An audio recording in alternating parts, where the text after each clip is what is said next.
Assalamualaikum warahmatullahi wabarakatuh. Alhamdulillah. Wassalatu wassalamu ala rasulillah. Segala puji bagi Allah dan salawat serta salam semoga senantiasa tercurahkan untuk Rasulullah sallallahu alaihi wasallam. Amma ba'd. Hari ini hari yang ke-26, insyaallah kita berpuasa. Tepatnya hari Rabu. Karena banyak orang di 10 hari terakhir ini tidak tahu dengan hari. Karena sibuk iktikaf, ya, sibuk ibadah, sampai ditanya hari apa sih. Yang dia tunggu adalah hari Lebaran. Mau hari apa lebarannya terserah. Tapi insya Allah Lebaran kalau tidak hari Sabtu, Ahad insya Allah. Apa kalau nggak hari Ahad, hari Senin? Kalau nggak Ahad, Senin. Kalau hari Ahad berarti puasanya 29. Kalau hari Senin puasanya 30. Antum kepingin yang mana aja? Pingin yang Ahad. Ya, kita kepingin Lailatul Qadar insyaallah. Id sayati. Kalau hari raya itu akan datang, Yaumul Fitr. Hari berbuka itu akan datang. Untuk semuanya. Yang puasa, nggak puasa akan dapat Idul Fitr. Karena kata Nabi SAW, wal fitru yawma yuftirun nas. Hari fitr, yang artinya berbuka itu ketika orang pada berbuka, pada tidak puasa pada hari itu. Tapi yang harus diburu adalah Lailatul Qadar. Yang tidak semua orang akan mendapatkan Lailatul Qadar. Dan antum insya Allah termasuk pemburu-pemburu Lailatul Qadar. Baik, jamaah rahimakumullah. Sebelum kita masuk ke panggilan Allah yang ke-24, ana akan mengulangi tentang panggilan Allah yang ke-23. Karena ada sesuatu yang kurang tepat atau kurang jelas kemarin disampaikan di surat An-Nisa ayat 71. Allah mengatakan, ya ayyuhalladzina amanu khudhu hidrakum fanfiru thubatin awin firu jami'ah. Wahai orang-orang yang beriman, kalian ambillah kehati-hatian kalian. Di sini ada perintah bahwasanya panglima perang dan juga tentaranya perlu berhati-hati dalam peperangan, dalam menghadapi musuh. Syekh Abu Bakar Jazairi menjelaskan bahwasanya kondisi kita menghadapi musuh itu harus selalu siaga. Musuh kita itu ada dua. Ada yang berwujud manusia. Ada yang berwujud jin. Karena mereka, dari jin-jin kafir dan orang-orang kafir, selalu menginginkan keburukan buat kita. Sehingga kita tatkala menyikapi mereka, maka perlu hati-hati. Perlu mawas diri, tidak sembarangan. Karena mereka menyimpan kebencian kepada kita, iya, itu benar. Mereka mempersiapkan hal-hal untuk menyerang kita, ya, ada itu. Baik, terus bagaimana kondisi perang itu sendiri? Tatkala terjadi peperangan. Disebutkan, fanfiru thubatin awin firu jami'ah. Kalian seranglah dalam kondisi thubatin. Thubatin kemarin Anda jelaskan sendirian. Menyerang dalam kondisi sendiri. Kita kasih contoh kemarin Abdullah bin Zubair bin Awam. Ya, di antara maknanya adalah menyerang dengan kelompok-kelompok yang mungkin jumlahnya cuma satu orang. Isi pasukan itu. Karena ini perlu Anda jelaskan. Adanya sebagian pemahaman kaum muslimin yang mereka hendak menghidupkan sunnatul ikhtiyal. Nabi SAW kadang-kadang mengirim satu orang untuk membunuh musuh. Ini istilahnya apa jemaah? Kalau dalam apa? Membunuh secara sembunyi-sembunyi. Apa itu istilahnya? Jadi satu orang bukan ya. satu orang ini dikirim untuk membunuh fulan. Atau bukan satu orang Subatin. Artinya 3 orang, 5 orang dikirim untuk menyelesaikan misi ini. Gerilya? Enggak bayar. Apa? Spionase. Spionase kan mata-mata itu bang. Apa? Ngerit. Bahasa tentaranya. Ngerit. Jadi dikirim untuk menyelesaikan satu misi gitu kan. Misinya untuknya membunuh komandannya musuh. Itu 1 orang dikirim. Atau 3 orang. Dan itu terjadi di masa Rasulullah SAW. Dikirimnya perorangan atau kelompok sendiri. Dikirim lagi. Ini dalam kondisi mungkin pasukan sudah balik ke Madinah. Bukan di medan perang. Tapi dalam kondisi di medan perang, maksud dari Subatin dan di kelompok dikirimnya 1 orang atau 5 orang atau 10 orang nyerang. Nanti kadang-kala mati semuanya. Dikirim kelompok yang selanjutnya. Dikirim kelompok yang selanjutnya. Atau jami'an. Atau menyerang secara serentak. Jadi dalam perjalanan hidup Nabi SAW, kita akan melihat bagaimana panglima perang itu harus mengambil sikap yang handal ketika mengirim pasukan. Kadang-kala dikirim pasukan 10 orang berangkat. Kadang-kala 4 orang, kadang-kala 300 orang. Dan pernah Nabi SAW berperang semuanya berangkat perang. Ingat ketika perang Tabuk, semuanya berangkat perang. Jumlah umat Islam yang berangkat pada waktu itu 30.000. Padahal ketika perang Badar berapa jumlahnya? 300. Jadi menyerang dalam peperangan itu tadi dengan mengirim beberapa kelompok atau menyerang secara serentak ya. Itu yang dilakukan oleh umat Islam dan kembali kita sampaikan ini salah satu tanda kesempurnaan Islam. Islam berbicara tentang bagaimana di medan perang. Bagaimana sholat di medan perang. Islam berbicara tentang hal itu. Bagaimana tawanan yang didapat. Tawanan yang didapat ini dibunuh apa dibebaskan dengan tebusan. Itu dibahas dalam Islam. Baik, itu hak yang ingin anak ingatkan. Kemudian kita masuk ke panggilan Allah yang ke-24.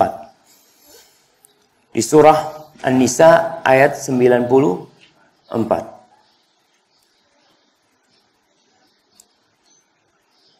Allah mengatakan, Ya ayyuhalladzina amanu idza darabtum fi sabilillah. Wahai orang-orang yang beriman, apabila kalian melakukan perjalanan perang di jalan Allah Subhanahu wa taala. Fatabayyanu. Ingat kalimat fi sabilillah. Berangkatnya kaum muslimin benar-benar di jalan Allah. Bukan di jalan kekuasaan. Bukan keinginan disebut bahwa mereka adalah pejuang. Karena kita tahu Rasulullah SAW pernah ditanya tentang seorang yang berperang. Ada yang berperang hamiyah. Perangnya itu hanya karena fanatisme kelompok. Dan kita lihat kadangkala terjadi perang saudara gara-gara apa? Ya gara-gara hamiyah. Kelompoknya, kabilahnya. Ada yang berperang untuk mendapatkan harta rampasan perang. Nggak ada lainnya. Ada yang berperang hanya untuk menunjukkan eksistensi dirinya. Kalau dia ini pejuang. Dia ini pahlawan. Dia itu pembela kebenaran. Dia itu pemberani. Siapa yang di jalan Allah? Man fi sabilillah ya Rasulullah. Siapa di antara mereka yang berangkat perang itu? Yang disebut fi sabilillah itu siapa? Man qatala litakuna kalimatullahil ulya fahuwa fi sabilillah. Barang siapa yang berperang agar kalimat Allah itu menjadi tinggi, tegak, semua orang jadi tahu. Itu yang fisabilillah. Kalau yang niatnya untuk fanatisme kelompok, yang niatnya untuk harta rampasan perang, yang niatnya untuk riya, maka tentunya itu tidak disebut fisabilillah. Baik. Allah mengatakan fatabayyanu, ketika kalian dalam kondisi berjalan di peperangan, maka hendaklah kalian tatkala menghadapi orang-orang itu meng-cross check, mencek, ini orang kafir atau tidak? Baik, orangnya orang kafir, baik, boleh dibunuh atau tidak? Karena kita tahu orang-orang kafir yang ada perjanjian dengan umat Islam nggak boleh dibunuh. Terkadang orang mau, pokoknya semua kafir dibunuh. Tidak. Rasulullah SAW pernah mengajarkan genjatan senjata dengan orang-orang Mekah. Selama 10 tahun genjatan senjata itu. Mulai tahun ke-6 Hijriah. Sehingga mereka masuk ke Mekah, nggak apa-apa orang Islam. Orang kafir mau ke Madinah, tafadhol. Karena memang ada perjanjian di antara mereka. Maka kita perlu mengadakan cek yang sebenar-benarnya ketika khususnya urusan darah ini. Ayat ini disebutkan sebab turunnya itu ketika sebagian sahabat dalam kondisi peperangan mereka melewatin salah satu orang dari Bani Sulaim. Jadi mereka dalam perjalanan, ada orang dari Bani Sulaim lewat, orang itu sedang mengembala kambing. Ketika lewat, orang ini mengucapkan salam. Assalamualaikum. Apa kata para sahabat? Nih, dia nih mengucapkan salam karena takut aja sama kita. Jadi pura-pura jadi orang Islam. Bunuh! Bunuh! Langsung dibawa kambingnya sama mereka. Dapat tuh harta rampasan perang. Maka turun ayat ini. Allah mengatakan kepada mereka, kalau kalian sedang, wahai orang-orang beriman, apabila kalian idza darabtum fi sabilillahi fatabayyanu wa la taqulu liman alqa ilaikumus salama lasta mu'mina. Jangan engkau mengatakan kepada orang yang mengucapkan salam kepada kalian, kau bukan orang mukmin. Salam ini kan tanda dia muslim ya, Pak. Ketika dia mengucapkan salam, ya sudah kita terima zahirnya. Batinnya itu urusannya Allah. Ingat kisahnya Usamah bin Zaid. Ketika dalam satu peperangan, ada ketika dia mengejar musuh bersama dia sama orang Ansor. Dikejar musuhnya, mau ditebas. Tahu-tahu orang itu mengatakan, asyhadu an la ilaha illallah. Yang orang Ansor langsung nahan diri. Usamah melanjutkan pedangnya. Kata Usamah, kejadian ini sampai ke telinga Rasulullah SAW.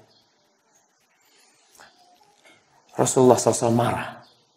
Mada taf'alu bila ilaha illallah. Gimana kau melakukan itu? Apa yang kau lakukan dengan la ilaha illallah yang dia ucapkan? Ya Rasulullah, dia mengatakan itu karena takut pedang aja. Mau bela diri Usamah. Apa kata Rasulullah SAW? Halla syaqaqta qalbah. Kenapa kau tidak belah dadanya supaya tahu dia itu benar mengatakan karena takut pura-pura atau tidak? Nggak bisa, siapa yang tahu dengan isi hati orang. Kita menghukumi orang dengan zahirnya. Maka di sini Allah katakan, jangan sampai engkau orang mengatakan, mengucapkan salam lalu dikatakan lasta mu'mina, lalu dibunuh sama mereka. Tabtaguna aradal hayatid dunya. Kalian melakukan itu karena ingin sebagian kenikmatan dunia. Tadi itu ingin harta rampasan perang. Kalau dia orang Islam, boleh diambil kambingnya. Nggak boleh. Maka mereka ingin itu. Lalu Allah katakan, fa'indallahi maghanimu katsirah. Di sisi Allah itu banyak sekali harta. Kalau kalian berbicara tentang harta ini, banyak di sisi Allah. Yang Allah bisa mencukupi kalian dengan hal itu. Kadzalika kuntum min qabl. Di sini Allah mengingatkan. Kalian dulu juga seperti itu. Kalian dulu juga belum beriman. Famannallahu alaikum. Lalu Allah memberikan kemuliaan kepada kalian sehingga kalian beriman. Harta kalian terjaga, diri kalian terjaga dengan kalian beriman. Fatabayyanu, maka Allah katakan kalian hati-hati. Tolong benar-benar dalam urusan darah itu tidak bergampang-gampangan jamaah. Dan kita tahu hukum membunuh seorang mukmin dengan sengaja. Man qatala mu'min wa man yaqtul mu'minan muta'ammidan fajaza'uhu jahannam. Balasan buat dia itu neraka jahanam yang bunuh dengan sengaja. Yang membunuh orang kafir yang ada perjanjian dengan Islam, apa kata Nabi alaihi salatu wasallam? Man qatala mu'ahadan lam yaruh raihatal jannah.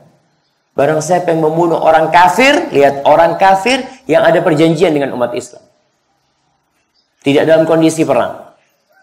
Ada gencatan senjata, ada hubungan diplomatik, saling menjaga di antara dua negara ini. Yang membunuh orang kafir itu, maka dia tidak akan mencium bau surga. Padahal yang digembar-gemborkan ketika membunuh itu masuk surga. Nabi SAW mengatakan kau tidak akan mencium bau surga. Lalu Allah katakan, innallaha kana bima ta'maluna khabira. Allah itu maha tahu dia secara detail. Khabir ini yang maha mengetahui secara detail apa yang kalian lakukan. Allah tahu. Taib ini panggilan yang ke-24. Kita masuk ke panggilan yang ke-25. Tentang kewajiban berbuat adil dalam kesaksian dan haramnya mengikuti hawa nafsu. Orang kalau sudah mengikuti hawa nafsunya, mengikuti emosinya, biasanya nggak akan adil. Makanya hakim itu tidak boleh menvonis dalam kondisi marah atau dalam kondisi lapar dikatakan. Soalnya namanya orang sedang emosi, susah dia akan adil, dia akan mengikuti nafsu. Surat An-Nisa ayat 135 ini, ayat ini maknanya termaktub di Universitas Harvard. Jadi di Universitas Harvard itu, di kampus mereka ada cuplikan-cuplikan, bukan cuplikan ya, cuplikan namanya. Potongan-potongan ucapan-ucapan tentang keadilan. Yang diambil dari Injil, diambil dari mana ucapan seseorang. Yang diambil dari umat Islam itu ayat ini nih. Itu ada di tembok-tembok mereka. Ya biasa di kampus ada tulisan kata-kata hikmah mungkin ya. Yang dicuplik oleh mereka itu, nih surat An-Nisa ayat 135. Ini sebuah simbol keadilan yang kayaknya nggak ada di tempat lain. Allah mengatakan, ya ayyuhalladzina amanu. Wahai orang-orang yang beriman, kunu qawwamina bil qisti syuhada lillah. Kalian jadilah orang-orang yang menegakkan keadilan. Jadi bukan qaimin, qawamin. Qawamin ini ismul mubalaghah yang artinya benar-benar menegakkan, berdiri menegakkan keadilan. Syuhada lillah. Bersaksi untuk Allah. Lihat, seorang ketika menjadi saksi, muslim ketika bersaksi, baik itu dimanapun, bukan karena harta. Kadang-kadang kan banyak saksi-saksi palsu didatangkan. Siapa saksi yang meringankanmu? Saya. Ada saksi yang memberatkan, ada saksi yang meringankan. Mereka itu kadang-kadang dipanggil untuk, ayo kau jadi saksi, kita kasih duit, umpamanya, macam-macam. Seorang muslim ketika menjadi saksi dalam urusan keadilan, itu lillah. Di sini ada unsur yang namanya seorang tidak berbuat kesyirikan. Dia mengatakan aku melakukan ini bukan untuk apa-apa, tapi untuk Allah. Walau ala anfusikum. Walaupun kesaksian itu atas diri kalian sendiri. Jadi seorang muslim ketika disidang, umpamanya dia memang melakukan kesalahan. Nggak boleh dia membela diri ketika dia tahu dia itu salah. Tidak boleh dia mencari alasan. Bahkan dia mungkin membayar pengacara untuk membela dia. Supaya dia tidak divonis salah. Padahal dia tahu dia salah. Makanya Allah katakan, wahai orang-orang beriman, kalian tegakkan kebenaran, keadilan itu. Bersaksi untuk Allah. Walaupun kesaksian itu membahayakan kalian. Memberatkan kalian sendiri. Karena ada pemahaman yang salah jemaah. Dalam urusan pengadilan ini. Orang itu boleh membela diri, membayar pengacara yang paling mahal, walaupun dia tahu dia itu salah. Dalam Islam nggak boleh kok. Karena kadangkala ada istilah maju tak gentar, membela yang bayar. Bukan membela yang benar, membela yang bayar kan. Kan urusannya pengacara seperti itu. Dia tanya sama kliennya masalahmu apa, ini itu macam-macam. Oh iya tenang, bisa diatur. Dan terjadi kita lihat sogok mengonyogok di pengadilan kita nih. Yang namanya ada hakim yang akhirnya masuk penjara. Hakim yang seharusnya dia menegakkan kebenaran akhirnya ikut masuk penjara bersama terdakwanya. Nah, jadi sohib-sohib masuk penjara semua.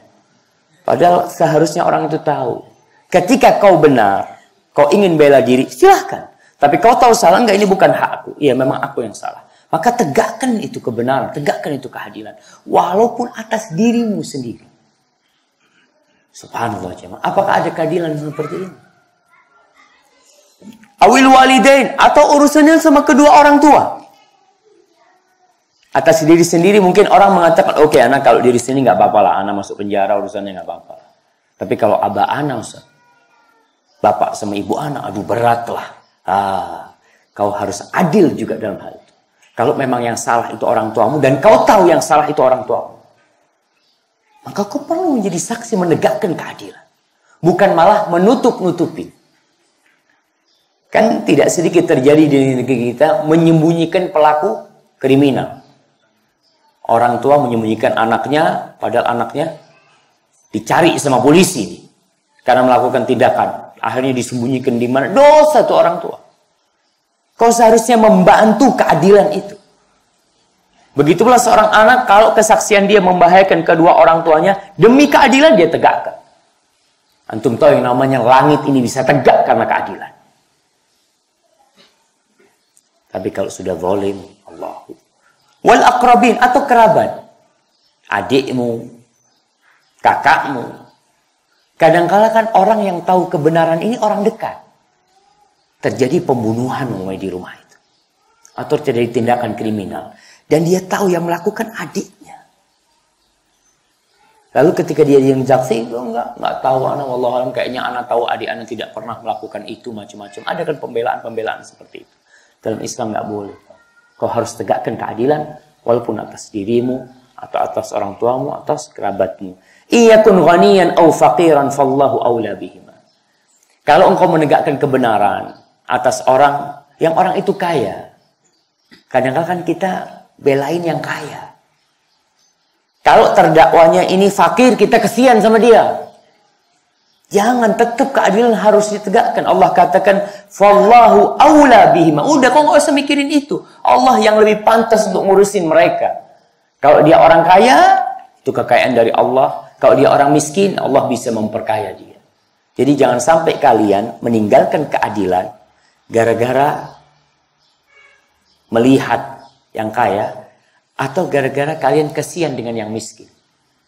Umpamanya kalian tahu tuh, motor ini bukan punyanya yang miskin, tapi di aku punya yang miskin.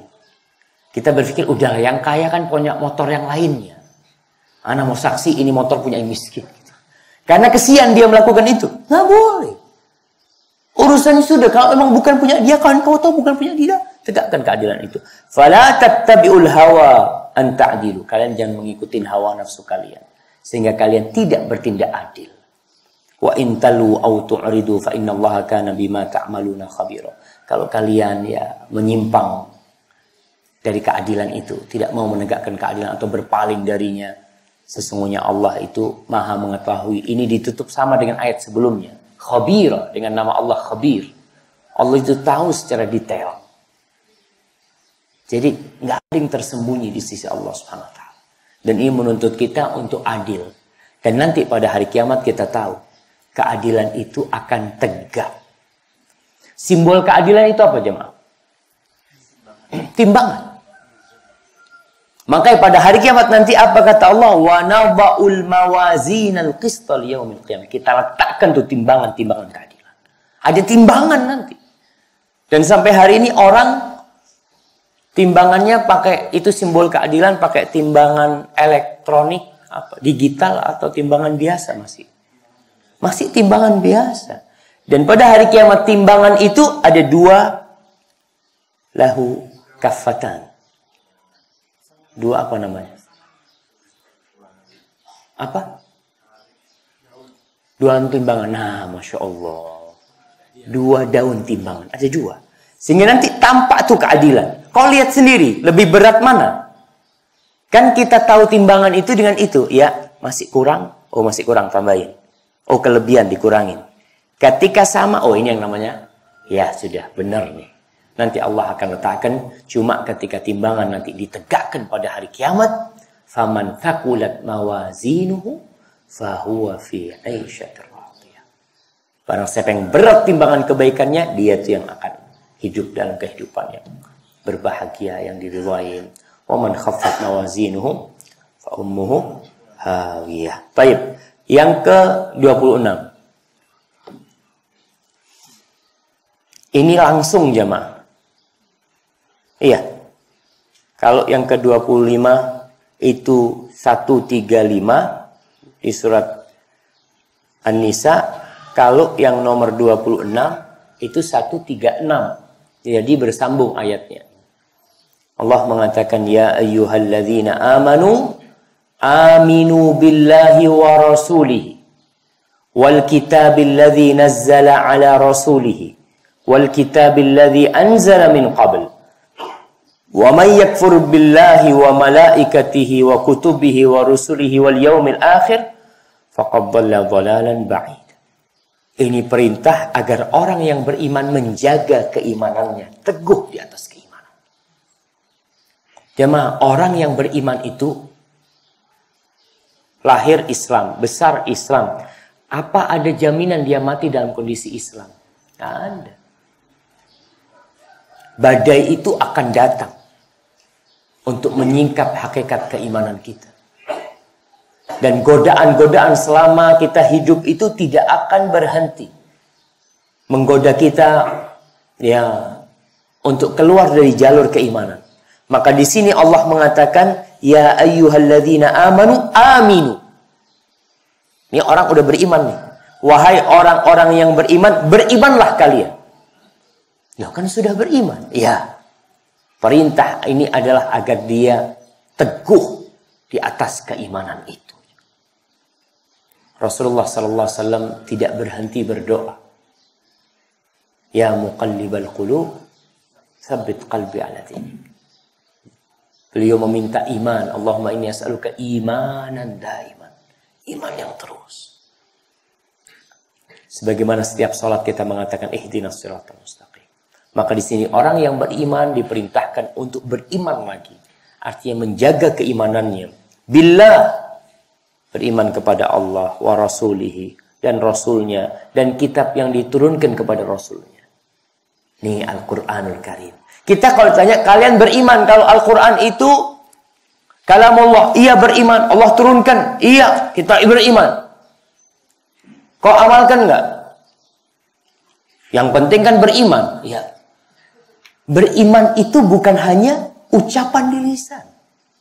Tapi beriman itu adalah keyakinan di hati, ucapan di lisan, dan dilakukan oleh raga kita. Ketika kita diperintahkan beriman lagi dengan kitab yang Allah turunkan, maka paling tidak kau baca tuh kitab dan kau amalkan dalam kehidupan ini. Wal kitabil ladzi anzala min qabl, dan kitab yang diturunkan sebelumnya. Bayangkan tuh. Kita diperintahkan beriman dengan adanya Taurat, dengan adanya Injil. Tapi Al-Quran sebagai penutup dan Al-Quran sebagai penjelas. Di kitab-kitab itu sudah ada penyelewengan. Tapi kita beriman, umat Islam beriman kalau Taurat diturunkan kepada Nabi Musa, Injil diturunkan kepada Nabi Isa, Zabur diturunkan kepada Nabi Dawud alaihissalam. Wa may yakfur, lalu Allah tutup nih. Barang siapa yang kufur dengan Allah, menentang Allah, mengingkarin Allah, billahi, dan malaikat-malaikatnya. Antum tahu jamaah, ada kelompok yang mungkin liberal, tidak semuanya tapi, yang tidak beriman dengan malaikat. Malaikat itu hanya sekedar spirit, kata mereka. Nggak ada wujudnya. Mereka tidak beriman kalau malaikat itu makhluk. Enggak, itu hanya spirit kebaikan. Nah, kita beriman. Allah menciptakan malaikat itu ada sayapnya. Ja'ilil malaikati rusulan uli ajniha. Ada yang sayapnya 2, ada yang sayapnya 3, ada yang sayapnya banyak, ada yang 600. Kita percaya tuh.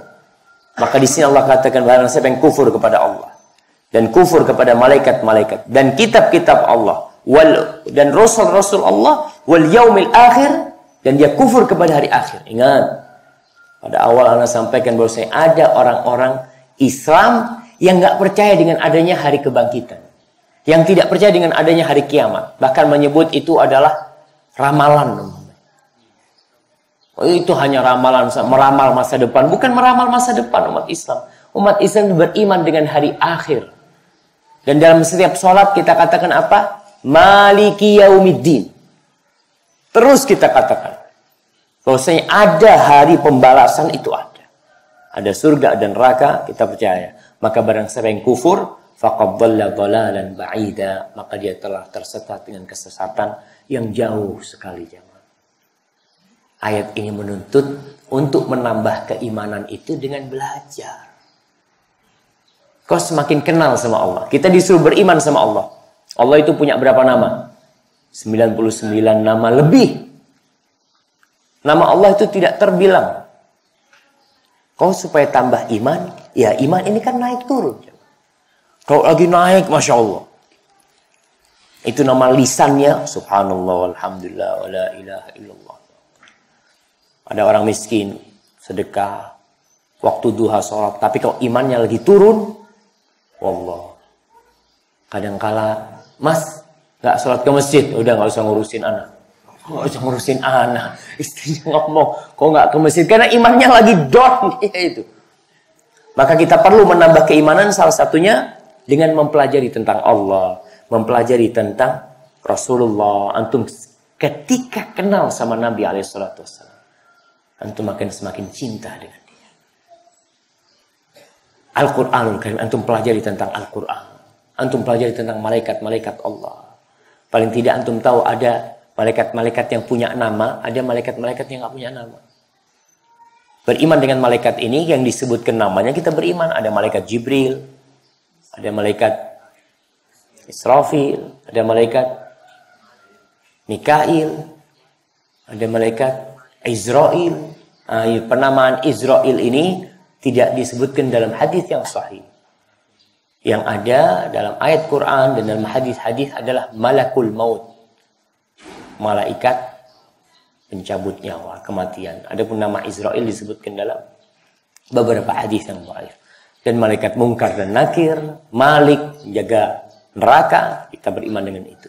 Jadi ketika kita ingin semakin kokoh imannya, pelajarin tentang mereka. Jangan mempelajari yang lainnya.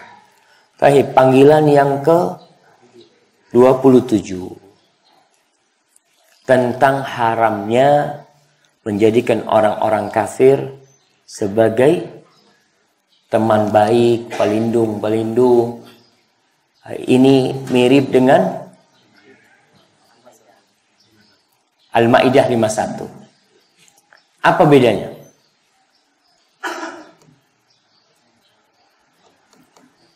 Nah, anak kasih dia yang tahu bedanya.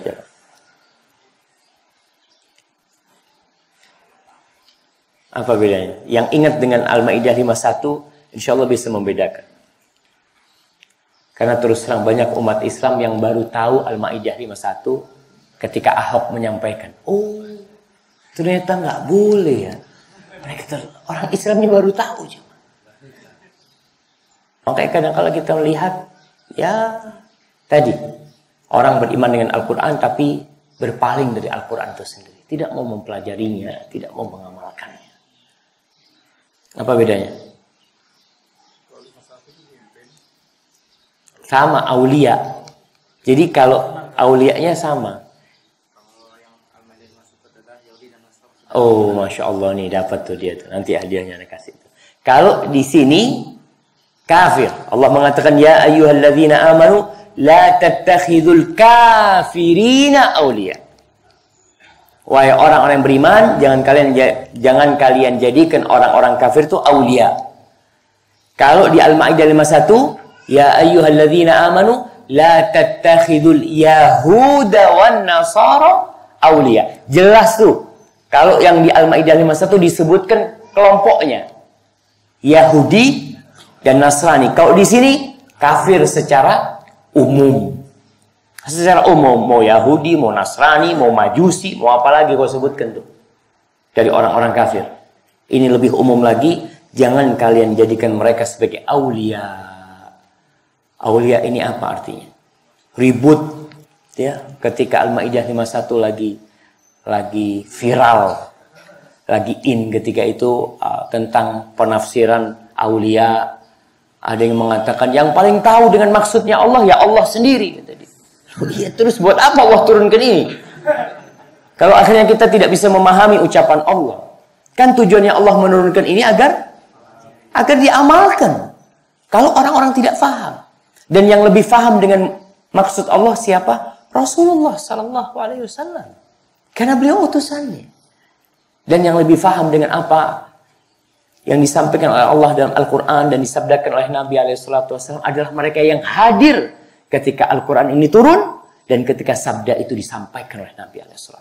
Para sahabat Nabi. Dan kita tahu bagaimana sikap Umar bin Khattab. Kemarin kita bicarakan ketika Umar bin Khattab ditawarin penulis dari orang Nasrani. Umar kata dia, gimana aku akan jadikan mereka melihat rahasia-rahasia umat Islam? Kata dia, Allah sudah menjawabkan mereka, jangan kau dekatkan mereka. Maka Allah katakan kalian yang beriman, ingat panggilannya buat yang beriman. Wahai orang-orang yang beriman, jangan kalian jadikan orang-orang kafir itu aulia. Artinya aulia itu bisa teman dekat, pelindung, pemimpin. Kalau teman dekat aja nggak boleh, gimana kalau kau jadikan dia pemimpin? Teman dekat, artinya teman ini kan mempengaruhi kita. Perorangan lah. Kalau pemimpin, Allah. Itu parah jemaah. Dia akan memberikan kebijakan-kebijakan yang tidak sesuai nantinya. Maka ini perintah Allah kepada orang-orang yang beriman. Jadi kalau ada yang mengangkat, ini kok isu sara diangkat. Bukan sara, kita ini umat beragama. Indonesia ini, Indonesia disebutkan bukan negara Islam, tapi negara beragama. Yang memberikan kebebasan kepada setiap pemeluknya melaksanakan ajaran agama mereka. Semua punya kebebasan. Jadi umat Islam ketika seorang ustadz menyampaikan ayat ini berbicara tentang agama. Dan kita punya kebebasan di negeri kita. Negara kita tidak boleh intervensi, oh ayat ini nggak boleh dipakai. Dari mana kau? Kau sudah berikan kebebasan hal itu. Dan itu kalau bahasanya mereka dilindungi oleh konstitusi. Kebebasan orang beragama. Ya. Kita sampaikan kepada orang beriman. Kita tidak menghasut orang kafir. Ya, kau mau pilih pemimpin yang kafir, ya jelas lah. Tafadhol maumu itu. Tapi kita sedang memberikan arahan kepada umat kita. Umat Islam. Kita ke masjid, umumnya kita katakan nggak boleh orang kafir jadi imam sholat. Oh gimana syarat itu? Gimana? Memang ini agama kita. Nggak boleh jadi imam. Ini agama kita. Jadi ada lingkup-lingkup yang agama dan sebenarnya itu bukan isu sara. Kalau dikatakan sara enggak hal ini. Kita berbicara kepada umat Islam, cuma sayangnya umat Islam banyak yang tidak ngerti agama. Ketika disampaikan ini, sebagian umat Islam kan, aduh nggak perlu bicara agama loh. Kalau kau tidak beragama, ya nggak apa-apa. Tapi kau beragama. Anda ingat salah satu hakim konstitusi. Cerita dia. Sama anak. Ketika membuat aturan tentang batasan-batasan HAM. Batasan-batasan hak asasi manusia. Kan ada batasan yang ditetapkan oleh PBB. Negeri kita bikin tuh. Hakim itu cerita. Hakim itu cerita, kita kumpul waktu itu.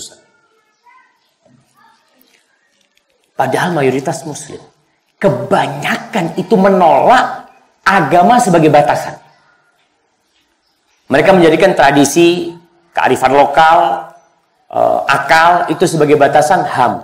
Tapi ketika diangkat agama, oh janganlah, kan kita beda-beda agamanya.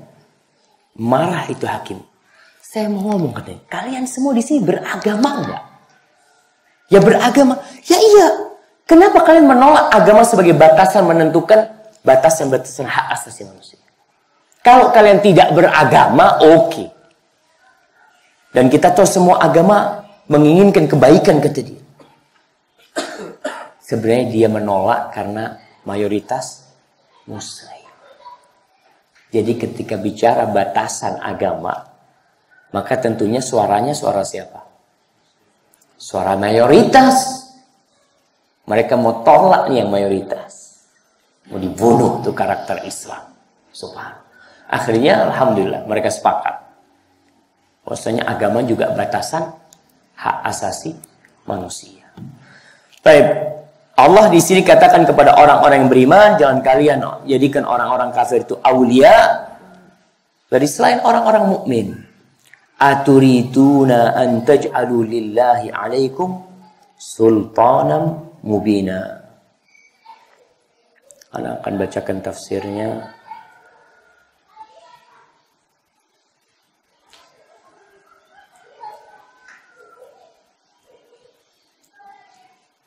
Nah, aturiduna an taj'alu lillahi 'alaikum. Apakah kalian ingin menjadikan buat Allah suatu bukti atas kalian dengan kalian memberikan loyalitas kalian kepada mereka? Muwala, kita tahu akidah wala dan bara. Wala itu loyal, memberikan loyalitas kalian kepada mereka. Kalau kalian melakukan itu, maka kalian telah membuat bukti untuk Allah atas kemunafikan kalian. Di sini, ini anak bacakan tafsir Jalalain. As-Suyuti mengatakan burhanan bayinan ala nifaqikum. Suatu bukti nyata atas kemunafikan kalian.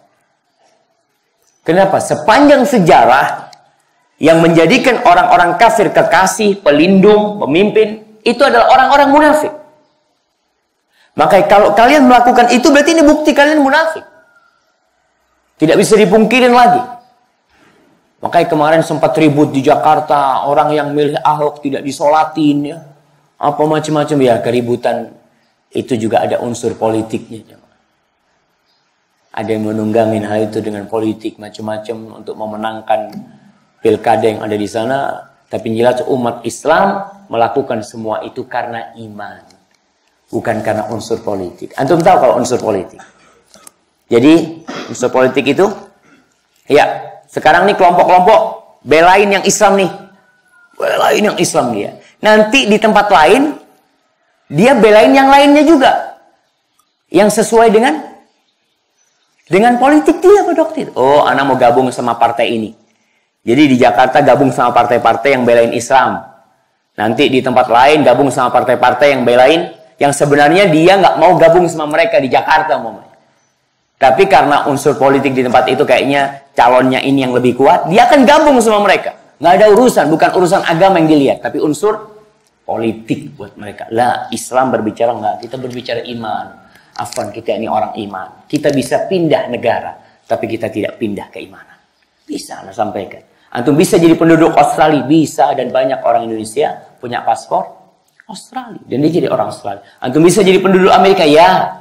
Ketika itu antum berpindah nasionalisme antum. Tapi agama antum tetap iman yang menjadi pemandu dalam semua hal itu. Baik, itu yang keberapa? 27. Kita lanjut yang ke-28. Nah, di surat kita selesai nih dari surat An-Nisa.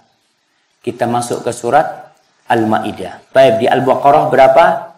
11. Di Ali Imran ada 7. Di An-Nisa ada berapa? 9 apa 8? Ini yang ke-27 kita kan? 27, 28. Jamaah. Ada 10 berarti di surat? Ada 9 di surat An-Nisa. Ya, ada 9. Baik, kita masuk ke surat Al-Maidah ayat 1. Allah mengatakan, ya ayyuhalladzina amanu aufu bil uqud. Wahai orang-orang yang beriman, kalian sempurnakan, penuhilah akad-akad. Akad apa? Akad yang terjadi antara engkau sama Allah. Dan akad yang terjadi antara engkau dengan manusia. Supaya kita paham, kita punya akad sama Allah. Apa akad kita sama Allah? Mentauhidkan Allah. Allah mengatakan, alastu bi rabbikum? Qalu bala. Bukankah aku Rabb kalian? Iya, ya Allah.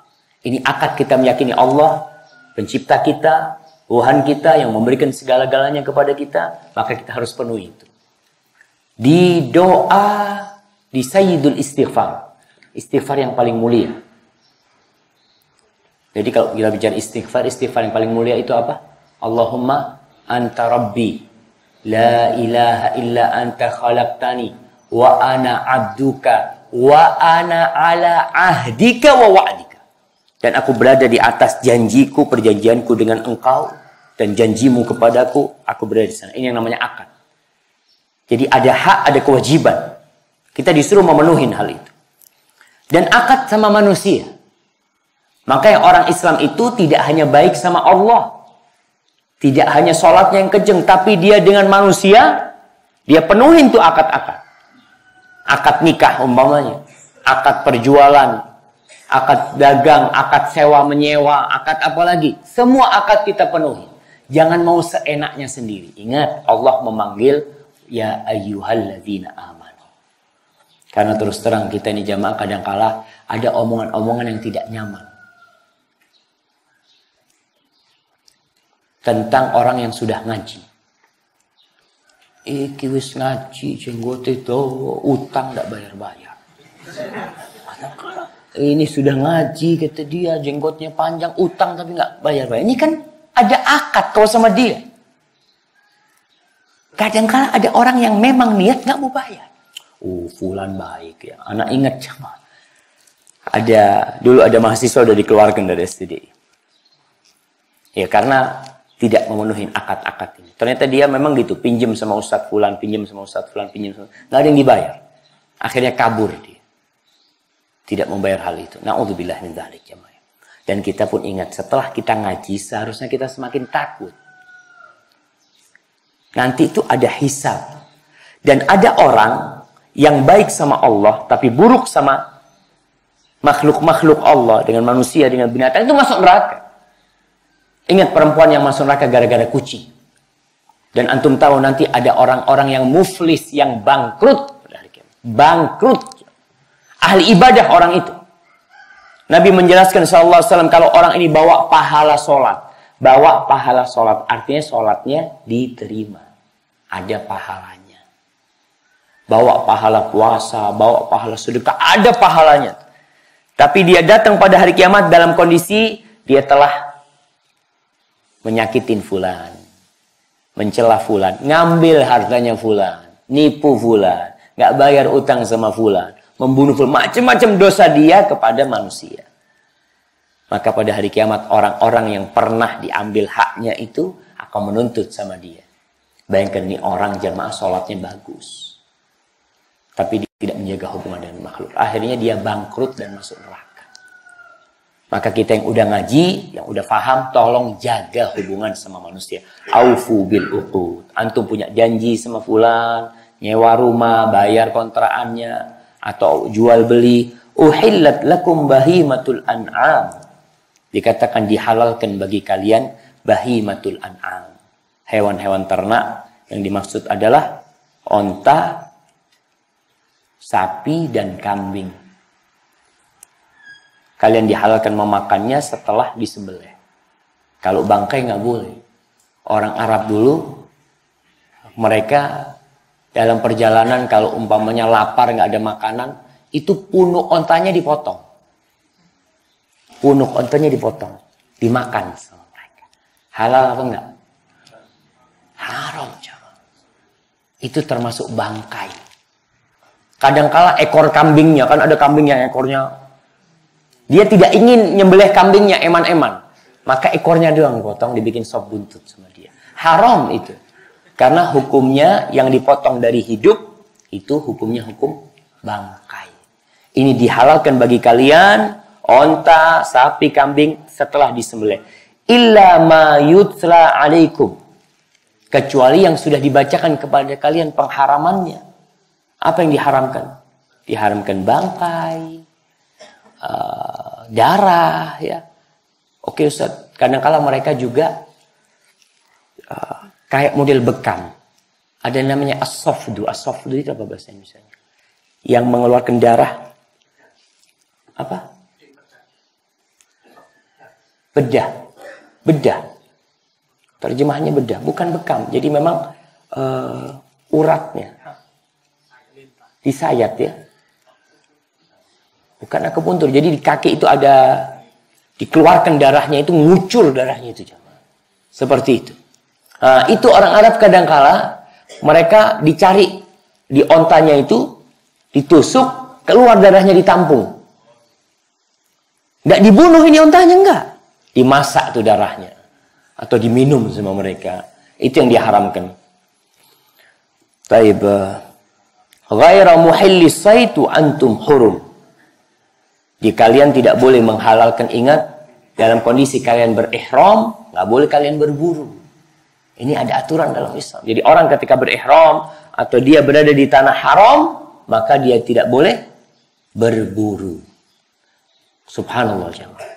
Sahabat itu pernah diuji ketika mereka berangkat umroh dalam kondisi ihram. Itu binatang-binatang buruan itu dekat sama mereka. Jadi mereka jalan ini tahu-tahu ada kijang. Tahu-tahu ada himar wahsy, ada keledai liar. Itu di depan mereka. Jadi kalau cuma mau ditusuk ini kena nih. Cuma lagi berihram ini, Allahu Akbar, mereka ujian berat jemaah. Allah berikan ujian kepada mereka. Kemudian disebutkan di sini, innallaha yahkumu ma yurid. Sesungguhnya Allah memutuskan hukum itu semau dia, bukan semau kita. Supaya kita tahu kita ini hamba. Jadi aturan itu adalah aturan pencipta. Allah mau jadikan ini halal, Allah menjadikan ini haram, itu Allah yang menentukan. Makanya dosa besar ketika kita mengatakan, oh ini haram, oh ini nggak boleh, padahal Allah tidak mengharamkan. Maka hati-hati. Yang memiliki hak mengatakan halal dan haram itu Allah Jalla Jalaluh. Dan Rasulnya tentu. Maka dikatakan innallaha yahkumu ma yurid. Supaya kita ini ketika menerima hukum Allah itu hatinya lapang. Artinya nggak boleh. Kenapa nggak boleh? Nggak usah ngomong kenapa nggak boleh. Lakukan. Dan antum lihat jamaah. Kita kalau bekerja di perusahaan ya Allah. Kita nggak pernah bertanya. Malah dikatakan besok masuk jam 7. Pulang jam 3. Pakai seragam warna putih. Kira-kira kalau pegawainya ngomong, kenapa masuk jam 7? Terus kenapa pakai baju putih? Saya nggak suka pakai baju putih. Ya sudah, kalau mau resign langsung. Pecat langsung. Kalau ikut aturan kan. Yang bikin aturan itu perusahaan apa pegawai? Ya perusahaan lah. Dan kita taat ya, Mak. Anak kadang-kala melihat ketaatan tentara itu sama komandannya, Allah. Ngomong apa aja siap dan. Ini baru ngomong kamu siap dan. Apanya yang siap? Belum selesai nih ngomong. Cuma memang SOP-nya harus siap. Dia tidak memikirkan hal itu berat atau tidak berat, tapi dia mengatakan siap dan. Dan dia tahu bahwasanya yang disampaikan komandannya harus taatin, harus diturutin tanpa membantah. Itu ada sumpahnya tentara tuh ada. Melakukan hal itu. Sama Allah kita kok banyak bertanya. Kadang-kadang menawar. Ustaz, benar Ustaz, haram Ustaz. Apa nggak ada ulama lain yang mengatakan? Itu berusaha untuk mencari. Allahu Akbar. Taib, yang terakhir, karena ini bersambung dengan ayat sesudahnya, ayat kedua di surat Al-Maidah, Allah mengatakan, ya ayyuhalladzina amanu la tuhillu sya'airallah wala syahrul haram wala al-hadya wala al-qalaida wala aminal baital haram yabtaguna fadlan min rabbihim wa ridwana. Allah katakan, wahai orang-orang yang beriman, jangan kalian menghalalkan sya'airullah. Ini jamak syiar, artinya simbol-simbol agama Allah, dengan berburu dalam kondisi berihram. Buruan itu halal. Jadi kita ini memang dilatih untuk mencapai keimanan dalam banyak ibadah. Contohnya, ketika kita berihram, itu istri kita nggak boleh dideketin. Ketika berihram kita nggak boleh tutup kepala, nggak boleh pakai kaos kaki, nggak boleh pakai baju biasa kayak gini, nggak boleh apa lagi, nggak boleh pakai wangi-wangian. Kan ini kita sedang dilatih untuk bertakwa. Tuh yang kecil-kecil nggak boleh, istrimu nggak boleh, nikah ketika ihram nggak boleh, berburu ketika berihram nggak boleh. Padahal semua itu sebelum berihram itu halal. Ketika dia mengatakan labbaik Allahumma umratan, itu jadi haram semuanya itu. Hal-hal yang disebutkan sebagai larangan-larangan berihram. Kapan jadi halal? Ketika tahallul. Awalnya ihram, akhirnya tahallul. Ihram itu mengharamkan, tahallul itu menghalalkan. Salat sama, ada takbiratun ihram. Antum sebelum salat mau makan, mau ngobrol, mau apa, fadhal. Ketika Allahu Akbar, antum mau tanya, ana lupa tadi, antum dari mana? Dia sama tetangganya, nggak boleh. Sudah haram, ngomong itu sudah haram. Halalnya kapan? Salam. Jadi memang kita dilatih sebenarnya untuk menjadi lebih bertakwa dengan ibadah-ibadah itu sendiri. Ya, ketika berihram kita nggak boleh dalam kondisi ihram menghalalkan syiar-syiar Allah, simbol-simbol agamanya dengan berburu. Wala syahrul haram, kita tidak boleh menghalalkan bulan haram. Bulan haram ada 4. Bulan apa? Rajab. Dari Muharram, ya Muharram, Rajab, Dzulqa'dah, Dzulhijjah. 4 bulan haram itu. Nggak boleh kita berperang di bulan haram. Jadi memang ada khilaf di antara ulama apakah sudah dihapuskan hukumnya atau tetap. Yang sahih tetap nggak boleh berperang dalam bulan haram kecuali musuh yang memulai perang. Atau berperangnya sebelum bulan haram. Lalu peperangan itu bersambung sampai masuk ke bulan haram. Tapi kita tidak memulai peperangan di bulan haram. Kecuali dalam kondisi kita harus bela diri. Ini berkaitan dengan bulan haram. Walal hadiyah. Al-hadi adalah yang dihadiahkan kepada haram. Kepada kota Mekah. Ini datang menghadiahkan binatang-binatang ternak. Jadi dulu ingat Rasulullah SAW ketika haji, berapa yang beliau bawa? 100 ekor onta. Beliau bawa tuh ke tanah haram untuk disembelih di sana. Walal qalaid. Kita berkaitan dengan haji, kita tidak boleh mengganggu. Jadi orang Arab itu mereka tahu kalau onta-onta yang dipersiapkan sebagai hadiah di Mekah. Sebagai bentuk pengabdian kepada Allah Subhanahu wa taala dengan menyembelih onta itu. Jadi onta itu ada tandanya, jemaah. Jadi orang-orang ketika melihat itu tersesat nih, mereka nggak berani ganggu. Diganggu atau disakitin tidak berani. Dibiarkan mau makan, mau apa, dibiarkan onta-onta itu biasanya. Kemudian walal qalaid. Dan jangan pula qalaid. Qalaid ini salah satu maknanya adalah pohon-pohon diharam yang dikasih tanda. Qiladah itu kalung, salah satu maknanya. Yang dikasih tanda. Atau disebutkan tadi onta-onta yang dikasih tanda itu tidak boleh diganggu. Dan tidak boleh mengganggu orang-orang yang memilikinya. Jadi ada orang di satu pohon dikasih tanda, ini tempat dia singgah di sana, umpamanya bermalam di sana. Ya udah, ini kekuasaannya dia. Seperti orang iktikaf lah jemaah. Kadang-kadang orang iktikaf kan datang duluan dia. Dia jadikan tiang itu tempat dia taruh tasnya. Tahu-tahu tasnya ada di luar. Siapa taruh di luar tasnya dia? Kau nggak boleh kau ganggu seperti itu. Ini dalam posisi orang sedang berihram. Sedang berangkat menuju ke kota Mekah. Wala aminal baital haram. Dan tidak pula kalian boleh mengganggu orang-orang yang berangkat ke Masjidil Haram. Dalam kondisi dia umrah atau berhaji, kalian membunuh mereka, yabtaghuna fadlan min rabbihim wa ridwana. Atau mereka dalam kondisi sedang mencari rezeki berangkat ke haram. Kan boleh orang haji umrah cari rezeki juga, jualan di sana, nggak apa-apa. Kalian jangan ganggu mereka yang mereka mengharapkan karunia dari Tuhan mereka, mengharapkan keridhaan dari Allah Subhanahu wa taala. Kemudian Allah katakan, wa idza halaltum fastadu. Kalau kalian sudah halal, maka silahkan berburu. Wala yajrimannakum syana'an qaumin an saddukum 'anil masjidil haram an ta'tadu. Jangan sampai tuh kebencian kalian kepada satu kaum yang dulu pernah menghalangi kalian untuk masuk ke Masjidil Haram, lalu kalian melakukan tindakan yang melampaui batas kepada mereka, menzalimi mereka. Nggak boleh. Penduduk Mekah kan pernah berbuat zalim sama Nabi SAW. Tapi jangan sampai kita gara-gara mengingat masa lalu, kita berbuat zalim sama mereka. Nggak boleh. Kezaliman itu tetap diharamkan.